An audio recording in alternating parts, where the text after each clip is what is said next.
Study in Italy 2026-27 ইনটেকের step 7 আজকে তোমাদেরকে স্বাগতম। আজকে আমাদের ভিডিও টপিক হচ্ছে মোটিভেশন লেটার। আমরা যখন বাংলাদেশ থেকে বিদেশের বাইরে অ্যাপ্লাই করব, সেটা হতে পারে ব্যাচেলার্স, মাস্টার্স অথবা সেকেন্ড মাস্টার্স। সেই ক্ষেত্রে আমরা ইউনিভার্সিটিতে অ্যাপ্লাই করার টাইমে আমাদের যে একটা নেসেসারি রিকোয়ারমেন্ট বা ডকুমেন্ট, সেটা হচ্ছে মোটিভেশন লেটার। এখন মোটিভেশন লেটারের বিষয়টা কি, সেটা নিয়ে তোমাদের সাথে ডিটেলসে আলোচনা করব। মোটিভেশন লেটার বলতে বোঝায় আমি বাংলাদেশ থেকে পড়াশোনা করে একটা বিদেশি বিশ্ববিদ্যালয়ে যাচ্ছি এবং একটা স্পেসিফিক সাবজেক্টে পড়তে যাচ্ছি। কেন যাচ্ছি সেটা ছোট আকারের ব্যাখ্যা দেওয়াটাই হচ্ছে মোটিভেশন লেটার। আমি এক্সাম্পল হিসেবে বলতে পারি, আমার পেছনে যে ভার্সিটিটি দেখা যাচ্ছে এটা হচ্ছে আমার বিশ্ববিদ্যালয়, University of Cassino and Southern লাজো।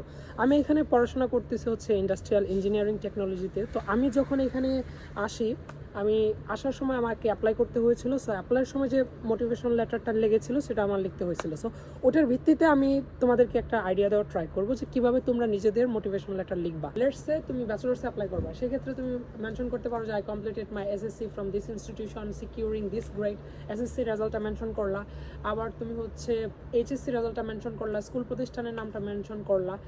এইটা হচ্ছে তুমি ছোট আকারে লেখলা।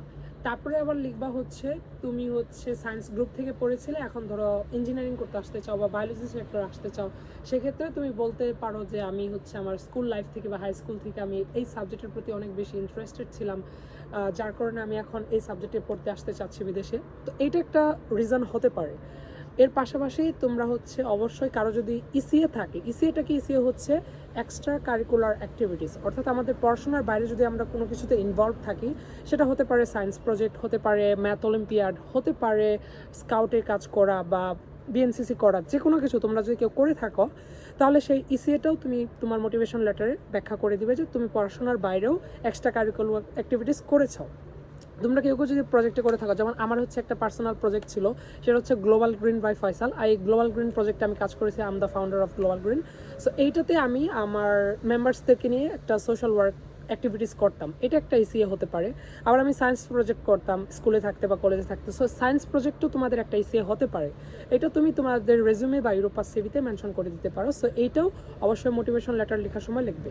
তারপরে হচ্ছে তোমাদের এই ছোটো আকারে জীবন বৃত্তান্তটা হালকা করে লিখে তারপরে তুমি কেন স্পেসিফিক্যালি একটা নির্দিষ্ট ভার্সিটিতে পড়তে যাচ্ছ এবং কেন ওই সাবজেক্টে পড়বা, এটা নিয়ে একটা ইন্টারেস্টটা দেখাবা যে আমি ছোটোবেলা থেকে অথবা আমি ইন্টারে যখন উঠছি, এইচএসসি করতেছিলাম, তখন এই সাবজেক্টটার প্রতি ইন্টারেস্ট জাগে এবং আমি বড় হয়ে বড় একজন ইঞ্জিনিয়ার হতে চাই বা বড় একজন হচ্ছে বায়োকেমিস্ট হতে চাই, মাইক্রোবায়োলজিস্ট হতে চাই, অথবা আমি একটা লয়ার হতে চাই, অথবা হতে পারে যে আমি একটা এন্টারপ্রেনার হতে চাই, তাই আমি বিজনেস স্টাডিজ পড়বো।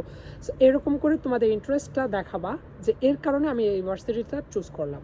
মোটিভেশন লেটারের লাস্টের দিক দিয়ে এসে তুমি তখন সুন্দর করে একটা কনক্লুশন দেবা এবং চাইলে তুমি ওখানে মেনশন করতে পারো যে আমি এই ইউনিভার্সিটি থেকে পড়াশোনা করে বাংলাদেশে ব্যাক করে আমি বাংলাদেশের অর্থনীতিতে উন্নয়ন করব বা বাংলাদেশের ইঞ্জিনিয়ারিং সেক্টরে আমি ডেভেলপমেন্ট করব, অথবা বাংলাদেশের নার্সিং সেক্টরে, অথবা আমি বাংলাদেশের যে ফিল্ড থেকে পড়তে যাবো ওই ফিল্ডে মেনশন করবা। মোটিভেশন লেটারটা তোমরা চাইলে দুইভাবে লিখতে পারো। একটা হচ্ছে তোমরা একটা প্যারাগ্রাফে লিখতে পারো, সব এক প্যারা আকারে, অথবা তোমরা কয়েকটা প্যারা প্যারা করে লিখতে পারো। এটা কি এখন প্রশ্ন হচ্ছে যে আমাদের কি এক পৃষ্ঠাই লিখতে হবে এ4 পেপারে? না, তুমি চাইলে এক পৃষ্ঠাও লিখতে পারো, 5 পৃষ্ঠাও লিখতে পারো, 3 পৃষ্ঠা লিখতে পারো, ডাজেন্ট ম্যাটার। তুমি যত তোমার লাইফ সম্পর্কে ডিটেলস দিবা যে আমি এই প্রজেক্টে কাজ করেছি, এইটা ছিল আমার ইসিএ, এইটা আমি করেছিলাম, বা আমি মিউজিকে ইন্টারেস্টেড ছিলাম, এরকম তুমি যত ডিটেলস দিতে পারো সেটা তোমার বড় হবে।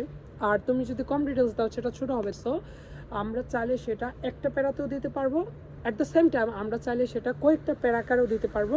তুমি জাস্ট নিজের পার্সোনাল তথ্যগুলো লিখবা। Let's say my name is Faisal, I completed my SSC from this institution in this year and my GPA was this. Then I completed my HSC from this institution, then my GPA was this. I was from science group.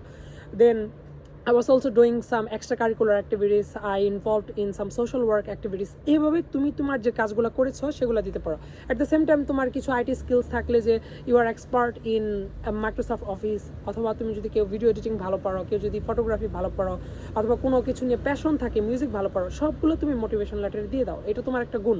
তো এইটা দেওয়ার পর তারপরে সুন্দর করে যে এন্ডিংয়ে লাস্টের প্যারাতে আসবা, লাস্টের দিকে, তখন তুমি দিবা যে আমি এই ভার্সিটি থেকে এই সাবজেক্টে পড়াশোনা করে বাংলাদেশে ব্যাক করে বাংলাদেশের উন্নয়নে কাজ করতে চাই। সো এরকম করে নিচে একটা সুন্দর করে মোটিভেশন লেটারটা লিখে ফেলবা। এটা আহামরি কঠিন কিছু না, জাস্ট তুমি নিজের গ্রামারটা ঠিক রাখবা, কোনো স্পেলিং মিস্টেক করবা না। কারো যদি গ্রামারে ভুল হয় তাহলে সেটা ডিকশনারি থেকে দেখে দেখে স্পেলিংগুলো চেক করে দিতে পারো। আমার এই যে প্লেলিস্টটা চলতেছে স্টাডি ইন ইতালি 2026-27, এই প্লেলিস্টে একটা একটা করে কিন্তু ভিডিও আসতেছে। তো আমরা আজকে ছিল স্টেপ 7, স্টেপ 8 খুবই শীঘ্রই আসতেছে। এই প্লেলিস্টে আমরা 2026 সালে যারা বাংলাদেশ থেকে ফুল স্কলারশিপ নিয়ে ব্যাচেলার্স অথবা মাস্টার্স অথবা পিএইচডিতে পড়তে আসবো তাদের জন্য কাজ করতেছি। যারা যারা সেলফ প্রসেসিং করে বিদেশে আসতে চাও তাদের ক্ষেত্রে এই প্লেলিস্টটা সব থেকে বেশি হেল্পফুল হবে। এটা কি শুধু 2026 সালের জন্য? Obviously no.